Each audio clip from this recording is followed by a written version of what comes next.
Okay, I'd like to call this meeting to order. My name is David Harrison. I am Councillor for North Marysburg, Ward 8, and I'll be chairing the meeting tonight. So good evening, everyone. We are meeting at Council Chambers in Shire Hall. Members of the public who wish to speak at a Planning and Development Committee meeting are invited to register with the Clerk's office in advance. These meetings are public meetings as required under the Planning Act and will deal with the planning applications listed on the agenda. Tonight's agenda lists all the items before the committee for consideration. Copies of the agenda have been posted on our website. Tonight's meeting is being live streamed, and any participation in the meeting proceedings will become part of the public record. The recording from the meeting will be published on the county's website immediately and can be viewed by selecting the live stream tab on the button on the bottom right of the county's homepage at thecounty.ca. Personal information collected as a result of this public meeting is collected under the authority of the Planning Act and will be used to assist in making decisions on these matters. For each item listed on the agenda, under Section 5, I will ask whether staff, applicant, or agent, a member of the public, or council has a question or concern regarding the item. If there are no concerns or questions from anyone, I will order the matter and recommendations to be added to Section 6, Consent Agenda, Items for Consideration. Under Section 6, I will call for a motion to approve all items and any associated recommendations as a single motion. The minutes from this meeting shall report matters approved as part of the consent agenda. If there are concerns or questions from staff, applicant or agent, member of council, or a member of the public has registered to speak or is present to speak, the item and its recommendations will be moved. Section 7, Items for Consideration. Under Section 7, the committee will hear these comments, where each item will be discussed and voted on individually. The Planning and Development Committee will make a recommendation to approve with conditions or to deny a planning application. Council has the final say on the applications. All bylaws on this agenda will be approved at the next available council meeting. Following council's decision, notice will be circulated in accordance with the Planning Act. If a person or public body would otherwise have an ability to appeal the decision of council to the Ontario Land Tribunal, but the person or public body does not make oral submissions at a public meeting or make written submissions to the municipal clerk before the bylaw is passed, the person or public body is not entitled to appeal the decision. Okay, could I get a motion to confirm the agenda, please? This is a Prinzen Pennell motion. Thank you, Mr. Chair. Prinzen Pennell, that the agenda for the Planning and Development Committee meeting of January 24th, 2024 be confirmed. All in favor? Okay, item 3, is there any disclosure of pecuniary interest on any of the items on the agenda? Seeing none, we'll move on to item 4, presentations, and I'd like to call on Tim Bellevue, Project Manager, Stantec, and Sham Hunt, if they're here, to make a presentation. Or are they doing it virtually? Oh, they're doing it virtually. Okay, you have the floor. Thank you, Chair. Can everybody hear me? Yes, perfect. Just a question for the clerk. Will you be running through the presentation on screen, or is that available? Can you share your screen? I can. I just. Yep. If you want me to, I can. I just don't know about clicking through the slides for you. Yep, no problem. Thank you.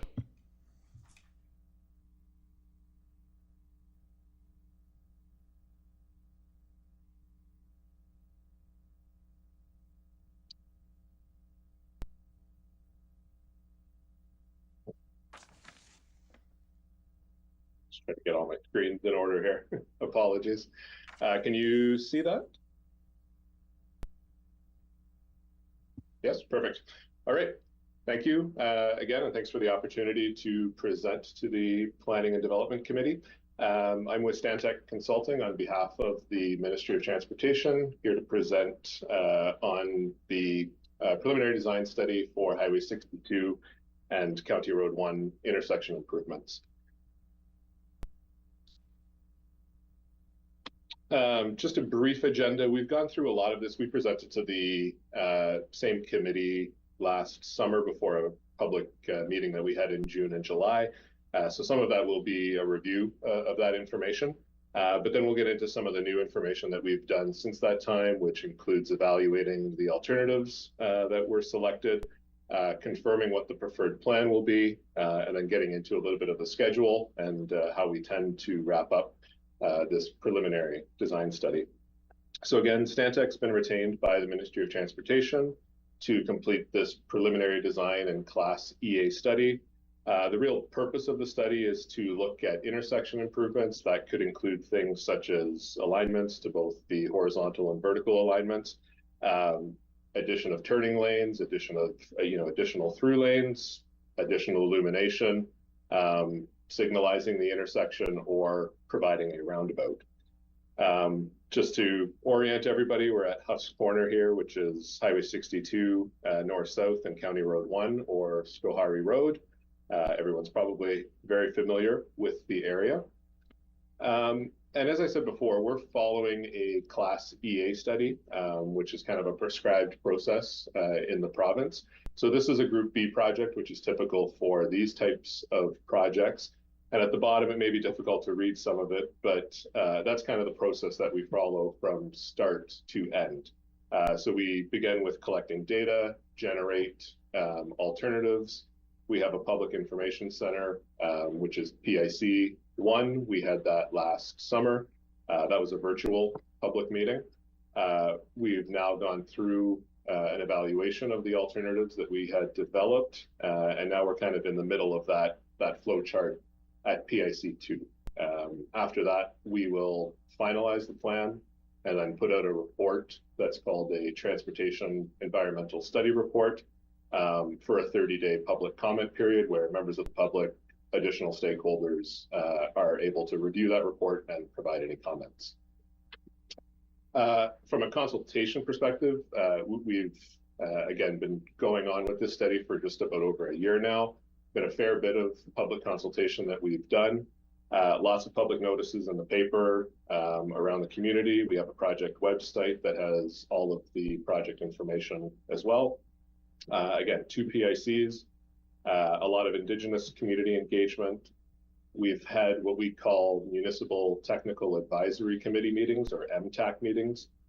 We had one in December with members of the county, EMS providers, OPP, to get their input on the evaluation of alternatives. We meet with a lot of external agencies as well to get their input, business owners, property owners, and then again, at the end of the study, there will be a transportation environmental study report that will go out for public review. So getting into a little bit more of the nuts and bolts of it, this slide would have been shown to the committee and was presented at the first PIC. Last summer, we had developed 6 alternatives to consider. Alternatives 2, 3, 5, and 6 were screened out. Those were kind of major realignments of either Highway 62 or County Road 1. So they had significant property impacts, a lot of cost, and certainly a lot of natural environment impacts. So those were screened out for further consideration. And what we had presented to the public at that time was to look at alternative 1 and alternative 4. So alternative 1 is essentially signalizing the existing intersection, and alternative 4 is replacing the intersection with a roundabout. After that PIC, we took a closer look at alternative 1, which is the signalized intersection, and to meet some ministry standards for geometrics, we did have to make a couple refinements to that alternative. So what we carried forward was actually alternative 1R, or alternative 1 revised, into the evaluation. Hopefully this is a little bit easier to see on your screen, but So alternative 1R again is slightly revised. The revision comes from the intersection angle. So the skew on the angle of the intersection is too skewed for a signalized intersection. So we had to kind of square things up a little bit. So that resulted in realigning County Road 1 slightly to the south and putting a bit of a curve in it to get a better angle. So that intersection is signalized. It also includes left turn lanes on each of the approaches. Alternative 4 hasn't really changed since that first public meeting. Again, a roundabout pretty much centered on the existing intersection. Just getting into a little bit about the evaluation. We typically divide the evaluation up into 3 buckets. So engineering, community, which is kind of a social environment type of factor, and then the natural environment. The real purpose here, I won't go through all of the words, is really just to show that there's a lot of different factors that go into evaluating these alternatives. It's not just cost, it's not just, you know, highway operations, it's not just property impacts. There's a lot of different criteria that we look at. On this particular project, just because it's a little bit smaller scale, it's an intersection, it's not a, you know, it's not the Highway 401 corridor as an example. Some of those property impacts, natural environment impacts are a little bit less on this type of project. So the weighting for those criteria is slightly lower. So we're about 2/3 of the weight is on engineering, which includes traffic operations. So that would be queue lengths at the intersection or the roundabout, level of service, which mostly speaks to delay for vehicles entering the intersection, geometrics, safety, constructability, utilities, and ultimately cost. Whereas community, we're looking at stuff like property impacts, business impacts, any impacts to archaeology that may be at the site, and contaminated property. And then under environment, that's more terrestrial ecosystems, if there's any fish habitat or species of concern. So getting into the actual evaluation, I appreciate this may be difficult to read on the screen, but again, if we look at those 3 different categories that we use to evaluate the alternatives, the first row underneath the images is highway engineering. The real takeaway here is that the score for highway engineering is a fair bit higher for the roundabout alternative. The real reasons for that is the increased safety. There's typically a lower number of collisions at roundabouts, as well as because vehicles are traveling at a lower speed and the angles are slightly different, there's typically a lower severity of collisions as well. The other thing is traffic operations. So again, queue lengths, delays to traffic, that's much better with the roundabout than with the signalized intersection. For community, natural environment, for those 2 factors, we're looking at kind of areas of impact, areas of private property that we need, areas of trees that need to be removed. Those scores for both alternatives are pretty comparable. The intersection is slightly better, but again, they're in the same ballpark. So what we really get when we kind of add up all of those factors is that the roundabout is the preferred option. So that is the preferred plan that we are intending to present to the public. Again, the reason why it was selected as the preferred plan, it addresses safety concerns at the existing intersection, has inherent safety benefits by reducing the severity and number of collisions, and it also improves the overall traffic operations at the intersection. So as you can see, there's a little bit of property impacts in the northeast and southwest quadrants of the roundabout. There's a couple little driveway changes as well. But generally the roundabout is at the existing intersection with a couple little minor, realignments to the roads approaching it, just to reduce that travel speed and again, help out from a safety perspective. Just for information as well, we call it inscribed diameter, but it's essentially the diameter of the roundabout from one edge to the other is pretty much the same size as the roundabout in Picton. So for a frame of reference, it would be around that same size. From a schedule perspective, as I said, we've kind of been going here for a little bit over a year. The last meeting we had with the county was with staff back in December. We are going to a public meeting tomorrow night. So that will be at the Wellington and District Community Center. Materials will also be provided on the website for members of the public or other stakeholders that can't attend in person. And then from the wrapping up the study, again, we're hoping to publish that transportation environmental study report sometime in the spring. It'll depend on how the meeting goes tomorrow night and what comes from that, but probably sometime before the summer, we intend to publish that for public review. That's the end of the formal presentation. By all means, I think we have time. I see Sham's on the line as well from MTO, but if there are any questions, we'd be more than happy to field those. Okay, does anyone on council have any questions?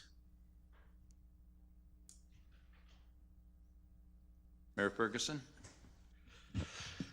Thank you very much, Mr. Chair. Thanks very much for the presentation, Tim. A fairly obvious question, I think. What is the timeline to begin construction if if everything falls into place? Yeah, it's a great question. Unfortunately, there's no firm answer for that. At this point, the ministry has committed to finishing this study, and I believe funding is in place to start the next phase of the project. So that would be more the detailed design phase. So that is a big hurdle to get over to make sure that there's funding in place for that. So if we can wrap this up, hopefully that detailed design study can start sometime in the next year or so, and then proceed to construction after that, pending funding. So we're looking at 2025? Can't put a year on it, but that would be probably optimistic. Okay, thanks. Yeah. Any other questions from council for Mr. Belleville?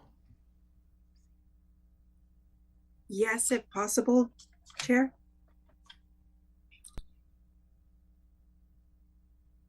Go ahead, Kate. Thanks very much, Dave. Hi, thank you for the presentation. My question relates to the detailed design phase as well. I don't know if you mind fielding, if you're able, a question just regarding sightlines and the plantings in the center and what's typical with MTO roundabouts. Yeah, that's something that would be reviewed a little bit more in detailed design. We won't make any real commitments to what would be in the middle at this point. Typically, MTO is concerned, along with other jurisdictions, about putting too much art in the middle of them to be a distraction. So typically the plantings are, minimal and trying to keep it, again, safe and provide those sightlines across the roundabout. Even though vehicles aren't able to drive through, you want to make sure that you still have good visibility around the roundabout. Okay, so but nothing that would potentially require mowing for safety purposes, for example, just something low growing. Okay. At this point, that would probably be the recommendation. Okay, thanks. I just wanted to know in advance out of curiosity. Thanks very much. Exciting if this slowly moves ahead. Thanks. Thank you. Any other questions from council? Now I have a question. Sham Hunt, is this a separate presentation that he's going to make, or is it part of the presentation? It's a separate presentation? No, it's part of this presentation. Do you have anything that you'd like to add, Mr. Hunt? No, I think Tim has covered the assessment of the study, and I agree with him that a roundabout is the preferred plan, as there's a history of near misses in that area, and commuters not adhering to the stop signs and stuff like that. So the roundabout actually forces drivers to slow down, and by just doing that, then the collisions are less severe, and I think that's a very wonderful outcome. Thank you. Any questions around the horseshoe for Mr. Hunt?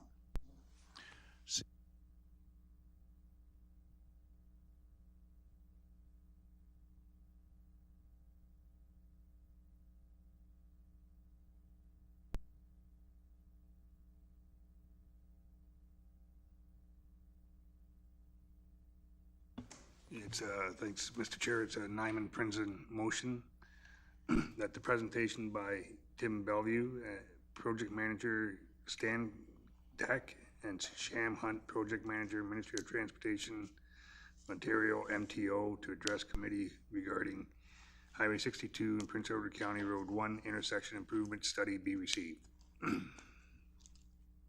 Thank you. All in favor?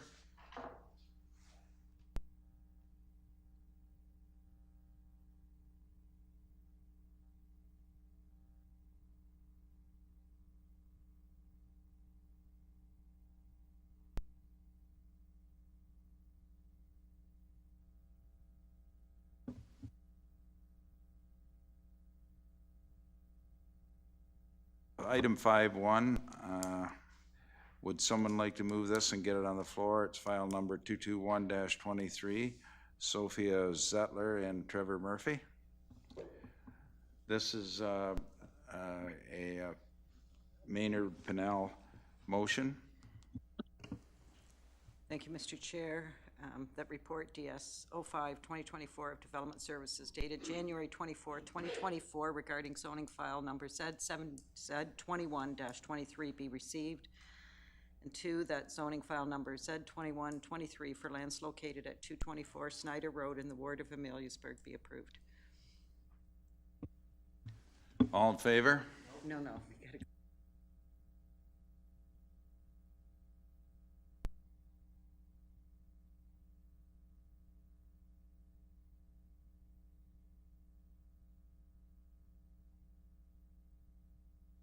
Does anyone in the, is this the point where somebody in the audience might have a comment on this? Okay, let me see who we got here. We have Bill Shepherd. Was that the next file? Anybody on this file then? Nobody on this file? Is there anybody in the audience? There's a gentleman there, I guess it does. Could you come up to the mic and give your name? Not talking around about anymore. Just so you know. Thanks, Bill. You're welcome. Okay. So, if there's no questions on that, we'll move on to, pardon?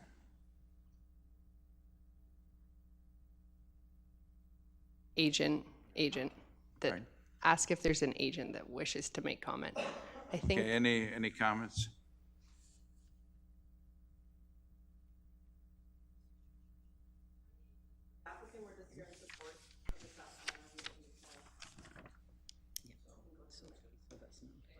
Okay. We don't need it, thank you.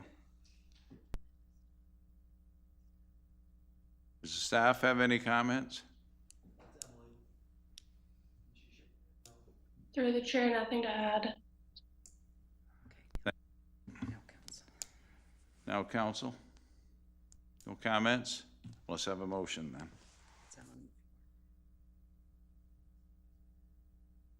Yeah, all in favor?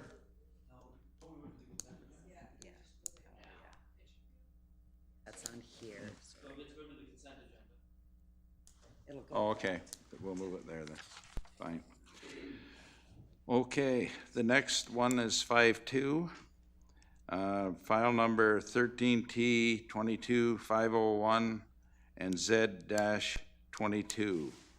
Could we get a mover to put this on the floor? Just get them to ask. Just go through. Okay. Members of the public. Okay, is there an agent on this item?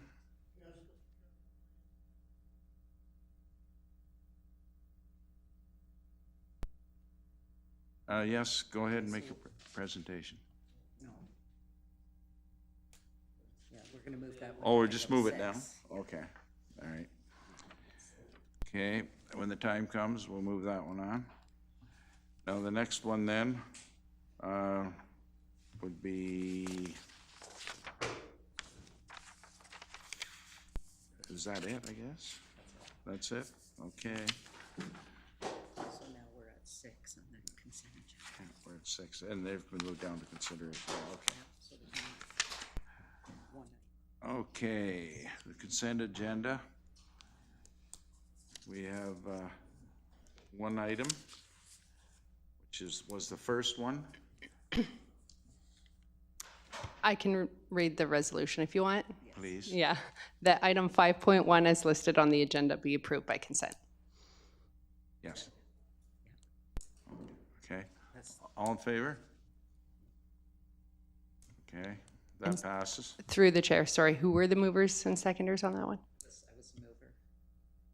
Oh, sorry about that. Yeah, okay. All right, so the next one was 5.2. I guess we get the presentation on that then from Ray.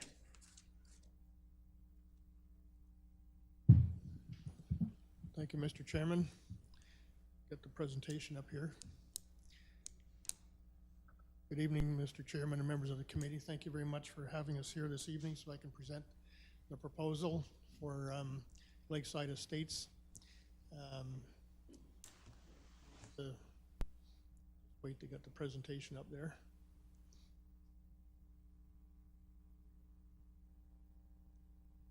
You back it up at the beginning. There we go, thank you.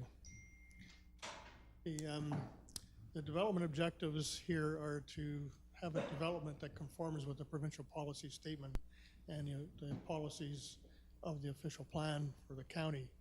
The development site is developed in a manner that implements the county's vision for Concession. We're proposing to subdivide and rezone the property in such a way that we permit development to proceed in a responsible manner. The development or the property is located in the northeast corner of Concession, and it rounds out development and is an infill development. In terms of the existing transportation network, we have Loyalist Parkway and Lakeside to the south. There's County Road 19, and we have the Millennium Trail further to the north. There are two intersections nearby, one where Loyalist intersects with 29, and another intersection at Lakeside and Loyalist. We did a number of studies that were conducted for this project to inform the process and the design. And we looked at the natural heritage features. There was an arborist study that was done, and a tree preservation plan was developed. And we proposed that, as a condition of subdivision approval, there will be a landscaping plan. And prior to producing the landscaping plan, we proposed to have the arborist go back and look at the vegetation on the site and see if we can't find more trees that we can protect and incorporate into the development. There are 3 trees shown by the 3 dots north of Lakeside that are currently identified, but we might be able to find more with more work by the arborist. There is an opportunity and a need to screen some of the properties to the south of Lakeside Drive, and we propose to have that included in the landscaping plan and done at that stage of the process. I'll talk a bit more about that a little later. Another natural heritage feature is a wetland that's located on the property to the north, and there's a 15-meter setback associated with that. The wetland and the 15-meter setback are not part of this development. They're on an adjacent property. So when we consider all of the design elements and policies, we end up with a draft plan of subdivision on the property. It's about 9.2 hectares in size. We're proposing 29 units or single-family units and 8 semi-detached units for a total of 37 units on the property. We are not proposing a park dedication, but there is a block. The blue block is referred to as block number 1. That is actually a block set aside for a stormwater facility. It is not a pond. It will not be a pond, but there may be something like a swale or a ditch in there that will be, function as a stormwater management facility when it's required. Otherwise, it's going to be a passive block, and we propose again to have that landscaped and available for passive open space. Again, it's not parkland dedication, it's just extra open space on the property. The parkland dedication will be provided in cash in lieu of parkland. Within that block, we also are proposing an emergency access out to between Loyalist Parkway and the internal road network through that block. So in terms of the transportation network, there's one internal road. It has access onto Lakeside Drive. The access on the Lakeside Drive was chosen because it's a local road that connects to a local road. From a traffic design point of view, it's not desirable to have a local road connecting with a major arterial on on Loyalist. And so the local road connects with Lakeside. We have another consideration for the where the road is located or the access is located is that Loyalist is a major arterial, and we need to have the access located as far as possible away from the arterial for safety and traffic movement perspective. You can see there's a little arrow in the bottom left-hand corner there. There's a left turn lane that's going to be added. That's warranted. That's background traffic that is producing the demand for the left turn lane. It's not a left turn lane that's needed in order to service this subdivision. To the north, we're showing again that emergency access through Block 1, and the proposal there is to have bollards established at either end of that emergency access. It will only be used for emergency purposes. Vehicles will not be allowed to go through there.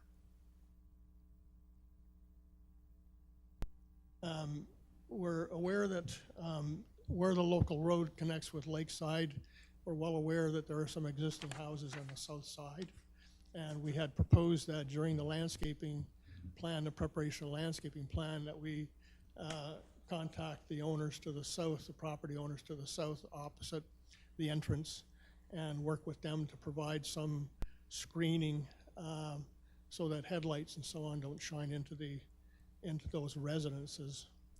As you can see, no matter where we put the road, we move it left or the right, it's going to impact the homes to the south. So we think the best solution is to have the road located or the access located where it's best situated from a traffic safety point of view and a functionality point of view, but recognize that some screening is required to the south of Lakeside. In terms of the active transportation, Millennium Trail is located to the north. We know that we've heard from residents when we've had our consultation process that they walk along Lakeside. And so we're showing a proposal for gravel pathways along the Loyalist and Lakeside that connect with the emergency access that can also be a walkway. And then the black dotted line represents, some opportunity to walk, within the subdivision itself. No sidewalks are proposed, so these would be, the ability to walk on the road, the internal road network.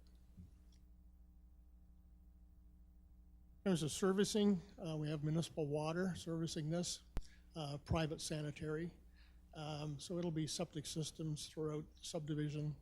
However, we know that to the south of Lakeside, there are homes that are on wells. And so we are proposing for the lots north of Lakeside that they not be serviced with conventional septic systems, but rather they be serviced with septic systems that have tertiary treatment, which is a higher standard than the normal septic system. This proposal has been reviewed by a peer-reviewed and hydrogeology study has been done that provides a solution. Our hydrogeologist is available. He's in the meeting tonight. He's connected on Zoom, so if we need to get into that subject a little later, we have him available. We also have our transportation consultant here if you want to talk further about the transportation network. So in the end, we have our zoning, which will implement the draft plan and make available the zoning so the draft plan can proceed. The zoning's being changed from future development to hamlet residential with an X. The X permits the semi-detached units. The OS is the open space block. That's block number 1, where the storm facility will be located and passive open space be located in there as well. So that concludes my presentation for this evening, and I'm available for any questions, Mr. Chairman. Councillor Nyman? Thank you, Mr. Chair. Thanks, Ray. So, just the wetlands. Did you say it was 15-meter setback? Yes. So I thought it's 30 meters from any wetland. It's actually 50, but it can be reduced if there's an environmental impact study that's been completed, then the setback can be reduced based on the outcome of the environmental impact study. And that's through the Quinte Conservation? That is, I believe so, yes. Okay, and then one other quick question. Just the bollards there for the emergency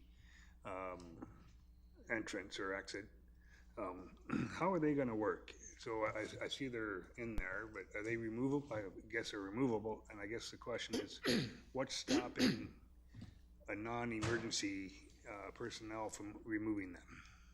There's a couple of types of those, let's say, barriers, let's call them that, right? So there's bollards that can be knocked down by emergency vehicles, as we're showing in the slide, or there are gates, crash gates, that are solid gates. They stay there, and emergency vehicles would kind of crash through them as need be, but they would, it's not something that anybody with a vehicle would attempt to try and get through there. Thank you. Councillor Pennell? Yeah, could you go back to the very first picture on there? Yeah, right there. Oh, that one? Yeah. Who owns the land immediately to the north of that? That is it took a while to find them because we needed to get permission to go on their property, but it's a couple from Toronto, the GTA. Are you private individuals, sir? Yeah. Are you aware, when you're looking at this entire plan, that that was under the Ministry of Environment? That was a legal dump spot. First of all, not a dump spot, but legal wrecking yard, that after that portion was abandoned, went on to become a dump spot for the entire area. And what effect would that have on possible water contamination or contamination going into the subdivision itself, or where your swallow goes and you're putting a new culvert across County Road 33, what protection is there for the people that there is no contamination from that dump? And would you be prepared to do the proper testing to ensure positively that the lots and that corner in particular close to the dump area are protected for the future of Weller's Bay? You're and right. consequently. Sorry. Yeah, you're correct in your description of the history of that parcel. There was an environmental assessment that was completed for this development, and it looked at that particular property. And the environmental assessment, the conclusion was that there was no interface or no impact between the two. And the reason, if I can go back and find another slide here. So I'm going to try and use this pointer here, if I can get it working. It's going to work. It's going to work, but just below the blue, between the blue line and the yellow line, you see a dark line that goes east-west. And that is the access road, the former access road for that property back into where they had the vehicles stored. And that runs along the north boundary of the subdivision, but on the adjacent properties on their land. It was their laneway to get back to the back of the property. And through the environmental impact assessment that was done, it was noted that that laneway is raised and it's wide, right? So trucks can go up and down that, or could go up and down that. So it's a natural barrier, it's a man-made barrier, and it's raised, and it creates a berm between the two properties. So the water from the development goes south in that drawing, and the water from the other property goes in the other direction, and you see that thin blue line. It says water course. So the water from the stormwater, sorry, the water from the wetland follows that light blue line and comes out at Loyalist.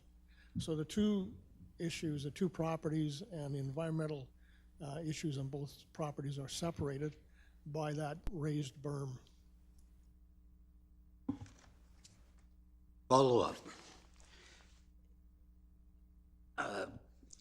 If there's no concern whatsoever of any environmental impact, then you would not probably have a concern if we asked that was in fact checked.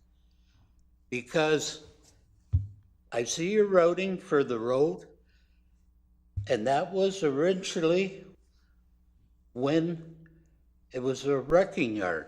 But after that, the road right out next to County Road 33, that was also used for anybody that wanted to cart garbage in there. And there was a case where PCBs, supposedly from hydro transformers, they were put in there and had to be removed. So if there's no problem on it, would you think that there'd be a problem on doing the proper checking to ensure positively there is no leaching from that dome that could not only affect the whole village of Conscon on Waller's Bay, but much of Quinte Westland as well?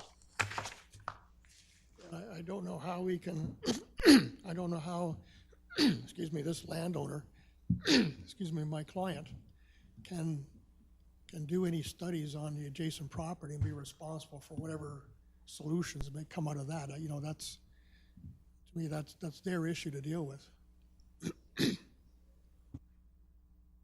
One last, okay. Through you, Mr. Chair, to Councillor Purnell. An environmental assessment has been done on this particular property. They've done the test monitoring the wells and that sort of thing. This particular property where the subdivision is located is environmentally clean. There's nothing that the developer can do to go on somebody else's land to see if the other property may have some contamination, but as Mr. Esiambre indicated, that laneway acts as a barrier, protects this particular property. So we're not going to be drawing water out of the aquifer because it already has serviced water. So we're not going to be pulling water into somebody's well. So as staff, we're satisfied that the property's clean from an environmental standpoint and we can move forward. Councillor Purnell? One further follow-up on that. I'm not concerned about leaching going into wells that are not going to be there. What I'm concerned about is the possibility, if there's leaching going to the south, the land flows that way to the south to Conscon Lake, Now we're gonna put water back to the north, even though we're just making a slight, because we gotta have a bigger culvert going across the road. I've got a real concern again. If any leaching comes from that, and to say there's a roadway runs around it, doesn't tell me one thing, because things can leach through roadways. It's happened in the past. And all I'm saying is, would it be possible to do testing?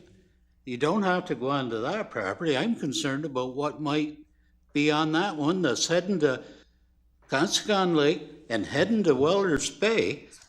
And if you knew what went in there, I think you might be looking at it differently. Are we prepared at this point, for the sake of proper testing on that land, to take the danger of polluting all of Weller's Bay, which could take years to clean up?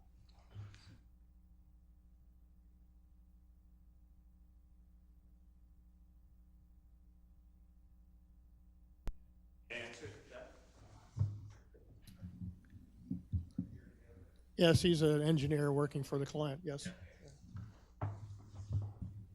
So I'm Brian Keane with Jewel Engineering, and we do have our hydrogeologist on the phone, Charlie Mitz from Ger Galloway.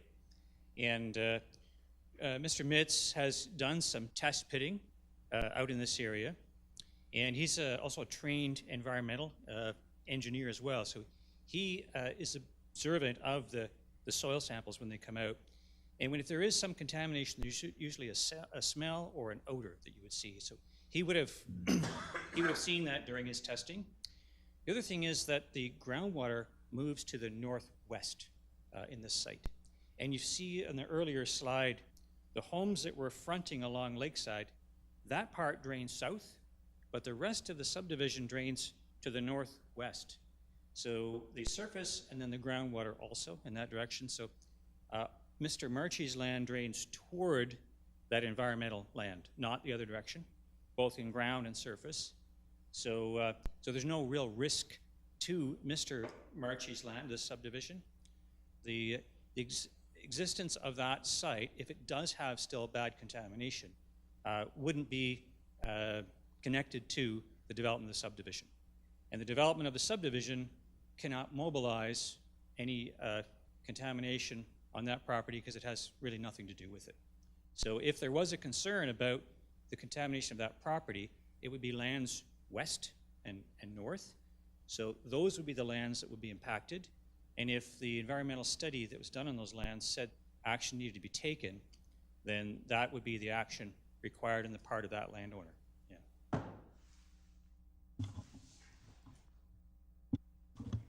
Another follow-up? Just a quick one. So basically what you're saying, Speak into here so the people on the screen can hear you.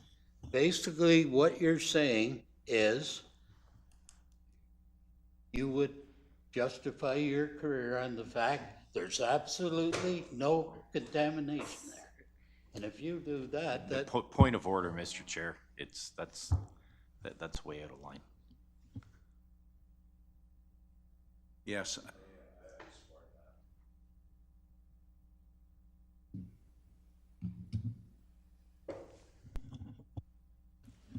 Thank you, Mr. Chair. I just want to say that I'm very satisfied with our planning manager and our planning staff's had to say about any of those concerns, and also appreciate your input too. So thank you.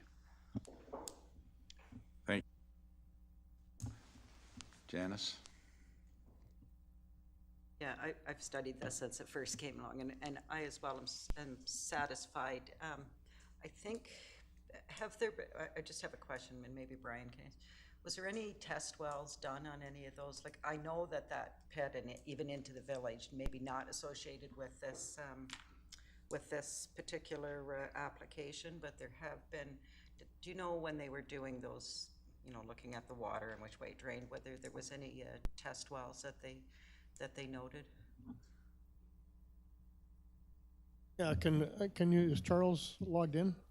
He's not on? I know he's had trouble logging in. Hey, Brian, I think Brian can answer that question.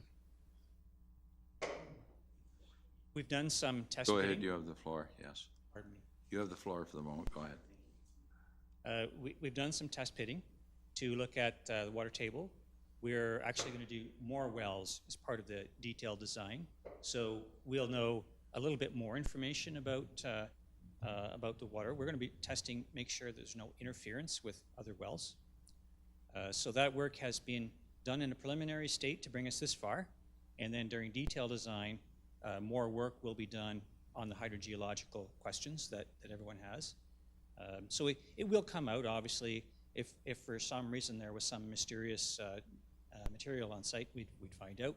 If there was a possibility that our site, because we're putting some septic systems on our site, and we're concerned, we're watching for those, that our septic systems also don't cause any problems upstream, which would be sort of to the north and to the west. So that's why the studies are being done, and it'll guide the development of the septic systems, whether they all have to be tertiary or whether we can do standard conventional septic systems. Thank you. Just a follow-up, sorry. One, pardon? I have a follow-up Oh, you have a question. follow-up? Yeah, Okay, go ahead.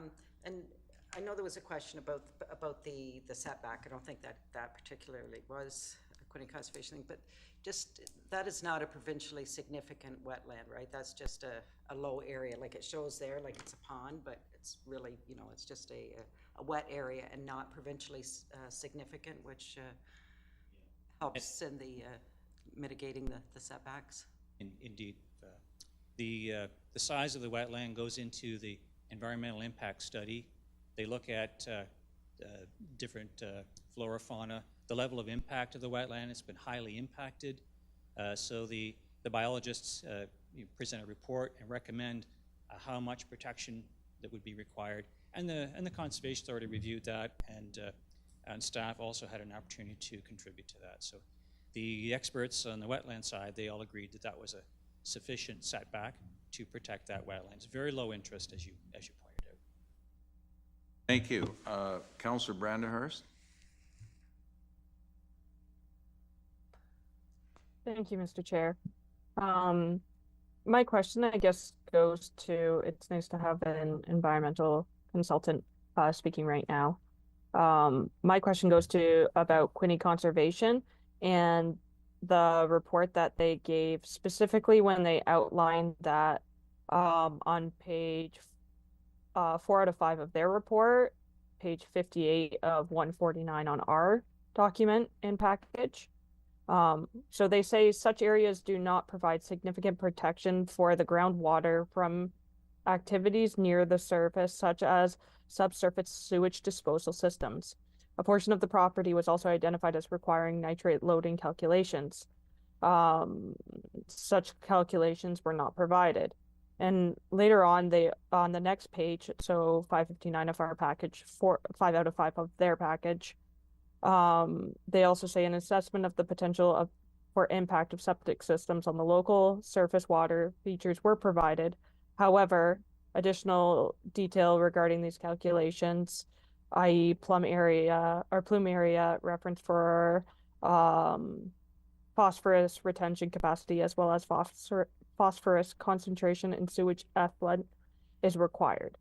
I'm just wondering, why were some of these major calculations left out of the report? Because currently I'm having a hard time feeling safe about that the septic beds will be an appropriate way to manage waste systems.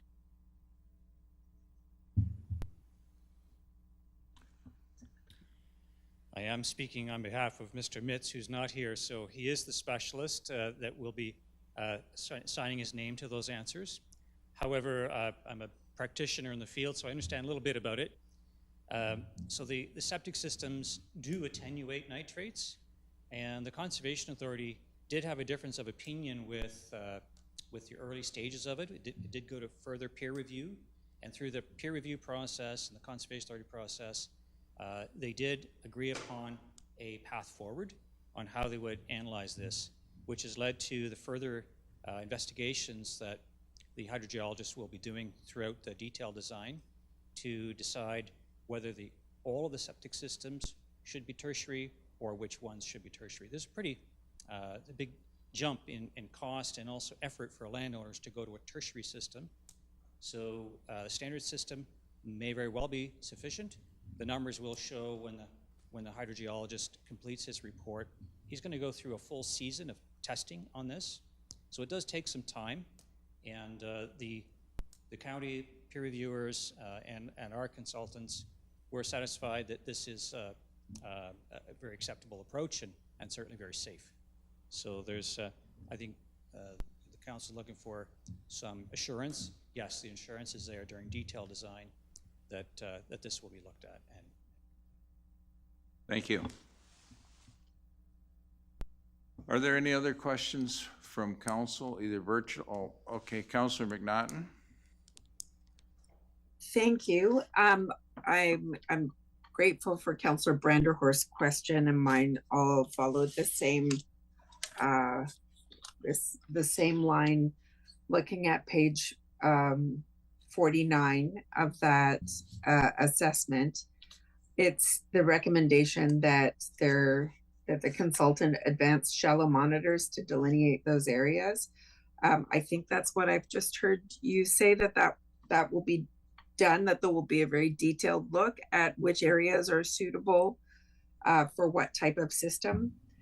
I still, even so, that is very shallow groundwater conditions.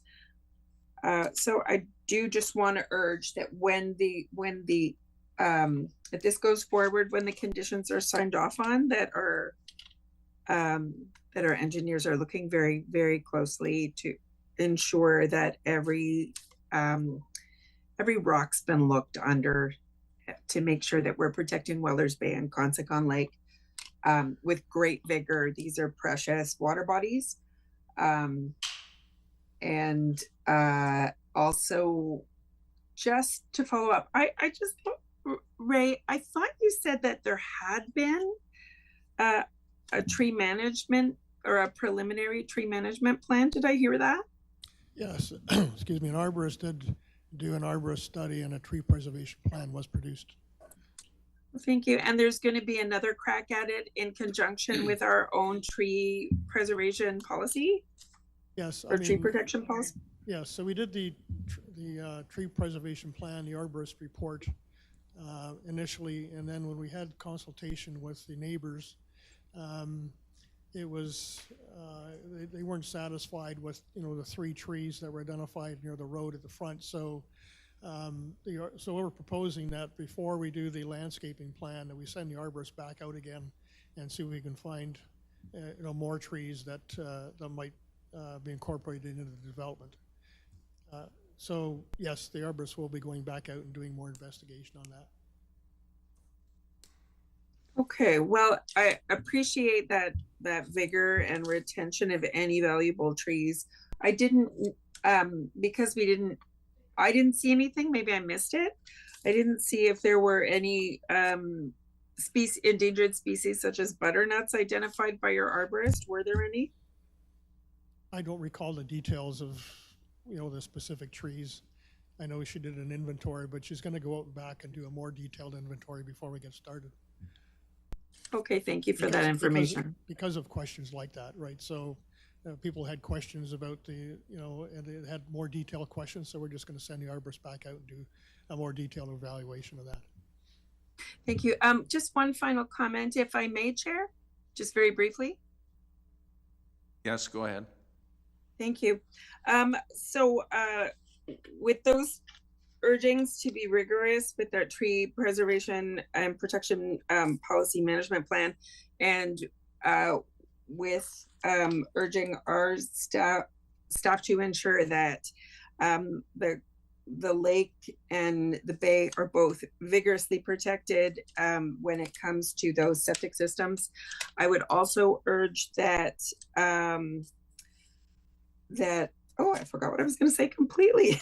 Oh, the lighting. One of the consultation comments was in regards to concerns about lighting, as there are concerns for dark skies supporting the wildlife in the area, and because it's between two very active, biologically active wetlands, it would be good to show as much rigor, to take as much care to keep those lighting systems, if they're absolutely necessary, which I would posit they're not, but to keep them very focused. I know I did mention that, and I believe it might have been listed in the conditions as well, that some care was going to be taken, but I would urge you to take as much care to keep those systems as low to the ground as possible, and as absolutely focused as possible, and to have a lower level light spectrum, if the lowest possible. So I would just leave off with that last comment. Thank you. Thank you. Go ahead. Through the chair, I could probably clarify, those points right off the top. The tree preservation plan, although there has been some work done, there is a condition of approval that requires that they meet the tree policy. Regarding the hydrogeological work, we've got our county peer reviewer deep into this file already, so when detailed engineering comes back, we'll be engaging them again to complete their review, and we'll be requiring a sign off from them to indicate that all the required work has been completed. Typically when we get an engineering submission, it includes a lighting plan, and so we'll make a note that dark sky requirements are applicable in this case. So that should cover most of the comments that we heard from Councilor McNaughton. Thank you. Okay, thank you. Councilor Nyman? Thank you, Mr. Chair, and I don't know if this is the right time to ask this question, or if I ask it of staff or who, but, so, when it comes back, like, we're not gonna, this is gonna be it for the subdivision, we're not gonna, so I'll ask this then. Is there any affordable housing identified here, or is it all prime cost, I guess, like, is what I'm That's for asking. you, Mr. Chair. This is, market housing here. There's no affordability, target here. So it's a market-based housing. To address the issue of affordability, I suppose you can, we're offering, or there will be an offering of two different housing types, semi-detached and a regular, single-family homes. But that's, but there's no specific program for affordable housing in this subdivision. Follow up? Yes, okay, thanks for that. So, is there any interest in having a percentage as affordable housing? I guess is. I would have to defer to the owner on that. I haven't had discussions with the owner about that as an opportunity, but pursue that or have discussions with the county on that if you like. And maybe I'll reserve when it comes time to ask staff about that too. So I don't know if we can ask staff now or if we're waiting. Might as well. Okay, so is there any way that we can pursue having, not them all, but a set number or percentage of any new development or as affordable housing? Through you, Mr. Chairman. There's nothing we can do as staff to force the developer to provide affordable housing under the definition in the province. All we can do is ask them to speak with our housing people to see if there's an ability and a willingness to perhaps offer one or two of the units at market rent in some way, shape, or form. But I'll leave that up to Mr. Esrambre and the owner to contact our housing people. I guess Adam Goheen is now the director, so Matt can put them in charge or in contact with one another, and then perhaps they're able to work out some sort of deal for at least 1 or 2 units for affordable housing at maybe a 5-year event or something. That's something. Okay, I to that think we'll effect. move off this topic. That's a broader topic for another day. And we'll keep things focused on the plan that's in front of us. Janice, you have a question?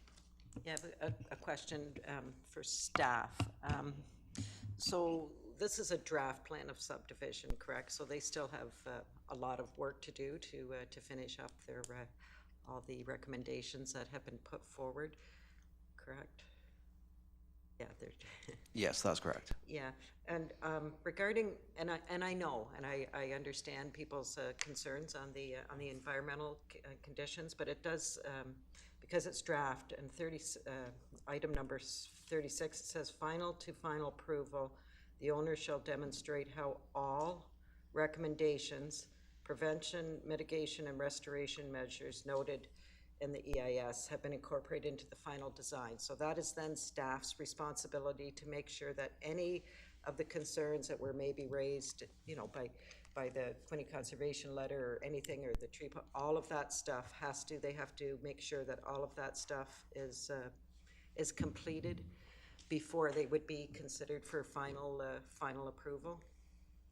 That's correct. They would have to meet those conditions before we would enter into a subdivision agreement. And that'll be pretty rigorous, I'm hoping. Yeah. Yes, thank you. Okay, is there any other councilors around the table or virtually that wish to add anything? No one? Okay. Through the chair, we do have somebody from the public, though. We do? Oh, okay. Would they like to, virtually you're saying? Okay, fine. Go ahead, they can. Yeah, they're on there. We gotta take them out. I guess it's blocked off, yeah. So Zach Penley is joining.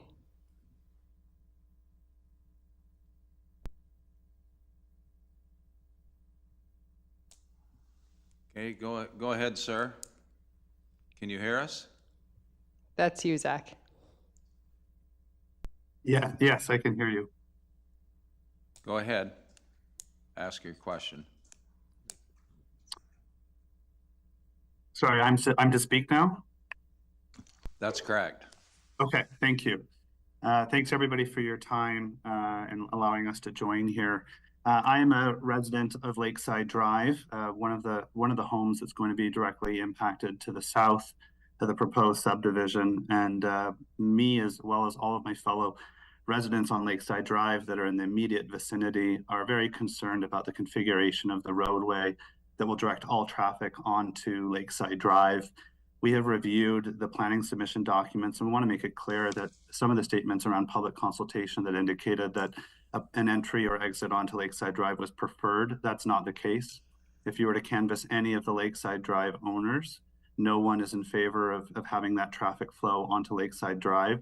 That's primarily because Lakeside Drive is a rural county road that is used heavily by all residents as an amenity. It's pedestrian friendly. A lot of cyclists, runners use that road daily. There's a lot of concern about the level of traffic that will flow both ways on Lakeside Drive. We believe that some residents in the new development would actually potentially drive east on Lakeside Drive to access eastern towns in the county. And that's not what Lakeside Drive was meant to do. If you look at the pavement, the asphalt, and the road design as you travel east, it's not meant to handle that level of traffic. The argument was made that it's not safe to have the entry onto Loyalist Parkway. That doesn't really make sense with some of the recent planning decisions that have been done, where there's 5 homes at the intersection of Lakeside Drive and Loyalist Parkway that have direct roadway and driveway access onto Loyalist Parkway. And the entire duration of Loyalist Parkway, there are homes that have direct driveway access onto that road. The planning documents also state that one of the rationale for having the traffic go onto Lakeside Drive is that Lakeside Drive has a speed limit of 50 kilometers an hour versus Loyalist at 60. That's not true either. Both have speed limits at 60 kilometers an hour. But the major concern is that I'm now hearing that no sidewalks are proposed for Lakeside Drive. We walk on that street daily, as do many of our fellow neighbors to get into Consecon. And by adding all of that traffic and having no pedestrian protection, we are very concerned that that creates a safety hazard for pedestrians, where we're trying to encourage more people to walk instead of drive, especially going into the short town of distance to Consecon. Finally, the previous submission we had seen included an entry onto Loyalist. There is already an intersection north on Loyalist that it would be a logical extension to have the entry and exit there. And so we think that should be revisited. We're also quite concerned, us particular as 1661 Lakeside Drive, we are the home where this roadway is going to open right up into. So we're gonna have hundreds of cars a day with headlights pouring right into our front yard and into our home. We don't understand what this screening that's being proposed. We're concerned about the trees and protection of a bit of a buffer between these homes. And we can't say enough how concerned we are about the fact that we will be the only residents in the vicinity on well water when everyone else will be on septic, but also have municipal water. So they won't be concerned about their drinking water. We're very concerned about our drinking water. I think it's also important to note that during the winter time at Consecon Lake, directly across from this development, there are as many as 150 swans that choose this as home, and they nest every spring, literally right 100 meters from the entryway to this proposed development. I know there's been a lot of environmental testing done on the property itself, but has enough been done to really understand what the implications could be for the surrounding habitat? We are sandwiched between Weller's Bay and Consecon Lake. It's a very environmentally sensitive and important area for the community. And so I think we're very concerned about the septic systems that will potentially directly on Lakeside Drive impact our drinking water. And we don't know who's going to be liable in the event that there are contaminants found in our drinking water. I think there's a lot more work that needs to be done to understand the broader economic or the broader environmental impact of this project beyond just the site itself, but looking at the broader context of the region and area of Consecon. So in summary, I think all residents on Lakeside Drive would much prefer an entry directly onto Loyalist Parkway.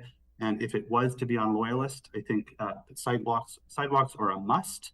And in addition, the comment was made that there is not a logical place to put that road. There's a 200-meter buffer between our home and our neighbor home that is all vegetation. That roadway could enter right there and not have constant headlights flowing into anyone's home. I think more consideration and concern needs to be given for those who are going to be most impacted by this project, which is the residents on the south side of Lakeside Drive. Thank you for your time. Okay. Does anyone on council have any questions for Mr. Zach Penley? Yes, Roy? Yeah, all I wanted to ask is, if you have statements made, have they been passed on in some form to the planning department? Yes, I did pass along my comments to the planner, but that was only recently. Okay, thank you. Any other questions? Go ahead, Councilor Prince. Thank you, and I wasn't sure if it was to you or to the developer or his agent, but how far on Lakeside Drive would you guess is the access point from 33? If you drive in, how far? You know, we have pictures and stuff, and I was trying to do a little bit of math in my head, but I couldn't. So how far are you from 33? Four houses in. And if you look at the plan, the roadway is literally, it's an extension of our driveway. Okay, I understand four houses, but 500 meters, a kilometer? I would say 200 meters. Okay, 200 thank to you. 300 meters. Thank you. Any other questions? Anyone virtually with questions? Okay. Now, is there this Mr. Shepherd, is he not, was he, oh, okay. He was? Yeah, he was supposed to be in person. Okay, so no, there's no call. Okay. So I guess, what's our next move here? Vote on this or move it on down or what? We better have a motion that. Do we vote on this at this stage? Pardon? Yeah, okay, well then I guess I'll call a vote. No. No? Did you? No, there was no motion. No, there is no motion. Oh, okay, I thought Yeah. there was a motion too. Okay, mover and a seconder then, I guess. Are we just basically accepting the presentation? As I believe that's all it is at this point. No. No? No. Not Okay, according to. I can put it on the floor, Mr. Chair. go ahead. You're putting it on the floor? Sure. Seconder then? Councillor Grosso? Thank you, Mr. Chair. It's a Prince and Grosso motion that the report of the Development Services Department dated January 24th, 2024 regarding draft plan of subdivision file number 13-T-22-501 and zoning bylaw amendment file number Z1-22 be received. And that for the lands located at lots 105 and 106, concession 4, Ward of Ameliasburgh, plan of subdivision file number 13T-22-502/1 be given draft approval subject to conditions of draft approval, and that zoning application file number Z1-22 for the lands described as lots 105, 106, concession 4, Ward of Ameliasburgh be approved. Okay, those in favor?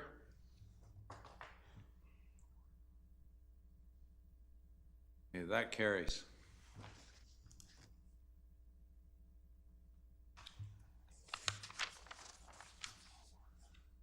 Okay. What do we got? Do we have anything under 6 then? Here? That's been done, hasn't it? Pardon? That's what I thought. Okay. 7-1 then. The report of the Development Services Department dated January the 24th regarding road assumption bylaw. Somebody want to move that? Moved by Prinzen, seconded by Grosso. Thank you, Mr. Chair. Prince and Grosso, that council receive report DS-02-2024 of Development Services dated January 24th, 2024 regarding a road assumption bylaw as shown in attachment 1, and that council approve the attached road assumption bylaw. Okay, I have one question on that.